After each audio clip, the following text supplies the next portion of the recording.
Non, j'ai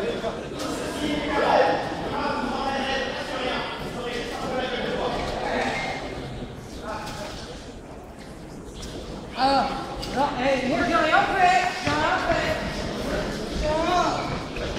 Porté par la ville d'Angers, on a voulu vous sensibiliser sur la prévention alcool et ses conduites à risque. Donc on vous propose de venir chercher un kit prévention soirée et vous pourrez découvrir pas mal d'infos à l'intérieur. Merci à tous. La prévention d'alcool envers les jeunes et qui est là pour aussi parler des jeunes, qui parle aux jeunes et pas des adultes comme disait Madame tout à l'heure.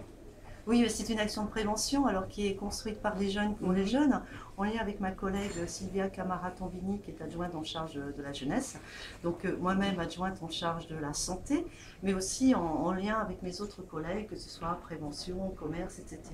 Donc ce dispositif qu'on a présenté s'inscrit dans l'ensemble des dispositifs de prévention qu'on met en place au niveau de la ville, pour que les jeunes puissent se protéger dans leur santé, dans leur intégrité, et puis indirectement, que ça ait un impact sur les nuisances qu'on peut imaginer quand on a perdu un peu le sens de la raison. Alors le temps fort, c'est happening, c'est une première sur Angers? Oui, c'est une première, donc c'est vraiment une première. Ce sont des happenings qui ont été co-construits avec les jeunes, avec la mission jeunesse, avec le conseil des jeunes, etc. Donc c'est vraiment quelque chose d'élaboré par les jeunes, pour les jeunes, et puis des opérations ponctuelles de sensibilisation. La sensibilisation et la prévention, ce sont des actions de long terme, et je crois qu'il faut qu'on innove, qu'on soit étonnant aussi, et surtout qu'on fédère un certain nombre de jeunes pour que le message passe. Et là, ça les remet concrètement en situation aussi, ça peut leur parler plus clairement. Ben oui, ça va leur parler, c'est évident que ce ne sont pas des arguments moralisateurs, ce sont vraiment pour nous des actions de sensibilisation, de prévention avec des messages qui vont essayer d'être le plus portés et le mieux reçus possible par les jeunes. Alors deuxième étape, ça sera ce concours vidéo? Oui, donc il y a un concours vidéo aussi qui est lancé. Là toujours, c'est pas le concours vidéo qui en soi intéressant, c'est la mobilisation des jeunes autour d'un projet pour que cela puisse résonner en fait, et qu'ils puissent communiquer sur les conduites addictives. L'objectif premier, c'est de modifier le comportement. On l'a souvent évoqué, les jeunes boivent différemment, c'est-à-dire c'est boire pour se mettre tout de suite dans un état second, ce n'est plus boire ensemble pour faire une fête, donc la notion même de fête a changé. Et c'est comment on peut, tous ensemble, modifier ce comportement.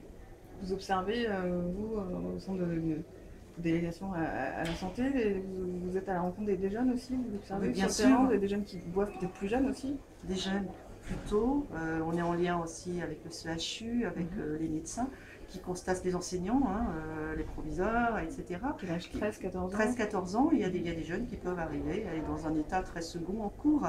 Donc ça pose un problème de santé publique, ça pose un problème aussi pour leur vie d'adulte, parce que plus on consomme tôt d'alcool, plus les risques de devenir alcooliques sont importants. Donc c'est en prévention d'un alcoolisme d'adulte.